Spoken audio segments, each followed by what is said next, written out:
Hey fam, hey, welcome back to my channel. I can't believe I'm saying that, but welcome back to my channel. If you're new here, my name is Jessica and I am a holistic nutritionist, and my goal is to help my people heal their unique relationship with food, minus any guilt and minus any shame. So let's just hop right onto the video today.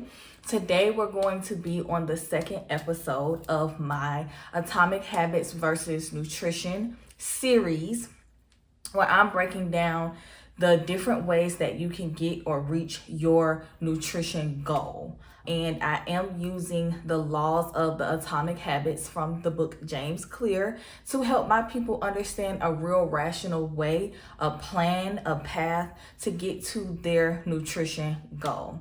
So let's just get right into it. Okay. So today we're going to be on the second law, which is make it attractive.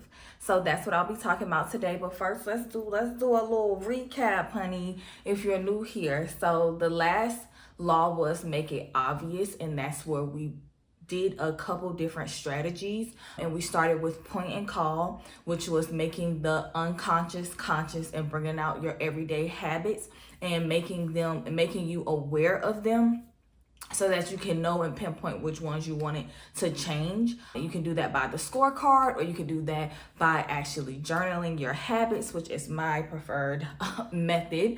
And that led us into other sub strategies, which were creating an implement intention statement, stacking our habits. Then it led us to making a conducive environment, then laying out and actually analyzing what the different locations in our home may mean and how they can help us get towards or hinder us from getting to our goal or our nutrition goal. And then the last and the most important one was dropping the idea that discipline will get you to your goal. So you missed a lot. So if I was you, I would go back, run it back. That video is going to be longer than this one because it was just so much stuff in that law that I felt like I needed to bring attention to people, and so many different ways and strategies that he had in there that I connected to what can hinder us in our attempting to get to our nutrition goal. So I would highly, highly, highly suggest that you go back and watch it. And if I get the hang of this YouTube thing, it should be linked somewhere. Other than that, you can go back on my page, or maybe it'll be on the ending screen. Bear with me. I just got out here like 2 days ago. Okay, so now that you have made your goal obvious, we have mastered, honey, making our nutrition goal obvious. We want to make it attractive, and that's what this video is about today. So in the book, Clear speaks about what is known as a supernatural stimuli. And that is just basically fancy talk for exaggerated cues for the brain. So let me give you an example. Most of us, especially as Americans, we're going to eat a slice of pizza over a bowl of kale salad. That's because our brain likes it more. Another example would be the fact that kids like to play video games over reading a book all the way to its ending. That's because the cues in the brain are rewarded faster. So you can do the same thing with your nutrition goal. You can make it attractive by giving it different cues, because a lot of habits in the brain works on a continuous dopamine loop. Stay with me here. The body creates dopamine in anticipation of an act. It does not create dopamine in the execution of an act. So the anticipation and the want and the desire for it brings the spike, the dopamine, to it. You can use the way the body works here to do what Clear calls temptation bundling, which is where you do something that you need to do with something that you want to do already. It's almost like habit stacking too, but it's temptation bundling because here is the desire. We're talking about the dopamine. So for example, say that your goal is to get more veggies into your diet. You know that you need more veggies. You know that you need more fiber.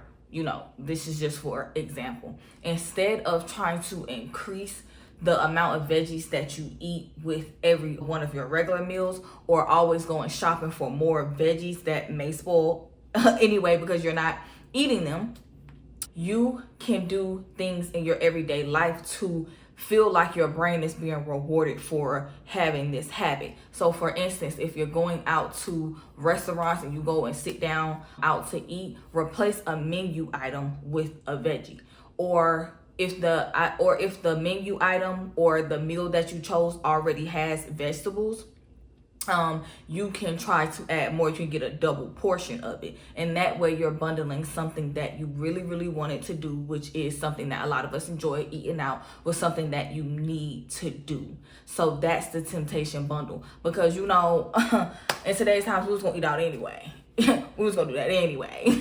So you can now associate eating out at your favorite restaurant with also having more veggies or eating salads, and this is the completion of the dopamine loop. So building off of law 1 with the temptation bundle, you can do law 1, which is habit stacking. That's an aspect of it, and you can also combine it with making it attractive with the second one. So we're just building off of that. So for example, if you're going to habit stack and make it attractive, you can say, for example, when I leave work, I'm going to go to my favorite restaurant, which is your 1.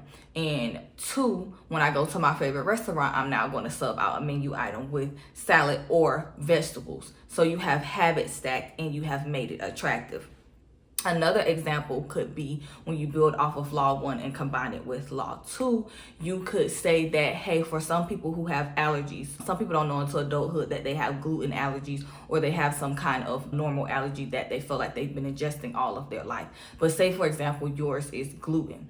You can build off of law 1, and you can combine law 1 and law 2 by doing something like, say, you go on Facebook and you find, or TikTok, wherever we're doing it now, Instagram, however, and you find a group, a baking group that is specifically a baking group about gluten-free, just for example. So now you can combine this with making it attractive, because you can now socialize and get to know new people every so often. However, if they have it monthly, if they have it weekly, you can look forward to socializing for that. So that's making it attractive, along with learning how to bake in a way that does not trigger your newfound allergy, which is with people that are now educated enough to teach you how to do that, so that you don't have to do it alone. Conducive environment. So that's another way you can combine the laws, or we're building off of them, because I want you guys to see how the laws connect with each other and how the strategies from them could put you on a continuum to exceed or meet your nutrition goals. So stick with me, fam. So let's start reeling this in, because what James Clear is doing here in this book, where he's saying that the second law is making your goal attractive, in this case your nutrition goal attractive, is really doing what is known as reprogramming your brain to like hard habits. So that's what's happening when you are deciding to go to your fave restaurant and eat more veggies. You're enjoying hard habits. When you're learning to bake gluten-free, you are reprogramming your brain to like hard habits. So you can reframe it as, I don't have to eat more veggies. I get to eat more veggies at my favorite restaurant. I don't now have to bake gluten-free. I get to bake gluten-free with my newfound friends. So stick with me here. So the way that you think is so crucial and get into this next goal. That's why constantly reframing how you are looking at reaching your goals, making them attractive, making them obvious, how you view them is so important, fam. I hope this one was short and sweet enough for y'all, because you know it was still some things that I wanted to touch on, but I did want to make it a goal of mine to kind of shorten up the videos, because the last one was really long. But I think that I covered everything that I need to cover for this specific goal, and it was most important for me to show you guys how the second law connects with the first law. So make it obvious and make it attractive, and see how they build off of each other. If you found this information helpful, let me know below. If you have any questions, comment below, and make sure you like, make sure you comment, make sure you subscribe, come inside, whatever you're gonna do, fam. But definitely join me and become a part of my Tend to Your Roots family. I would greatly appreciate it. And as always, peace. Oh, wait, no, not as always. false alarm. I wanted to let you know that this is a series if you're here for the first time, and that I will be back next week with part 3, which is the third law of atomic habits. And in the meantime, you can finish watching this one and watch the first one if you haven't yet, and I'll see you guys next week. Now, as always, peace and love. Mwah.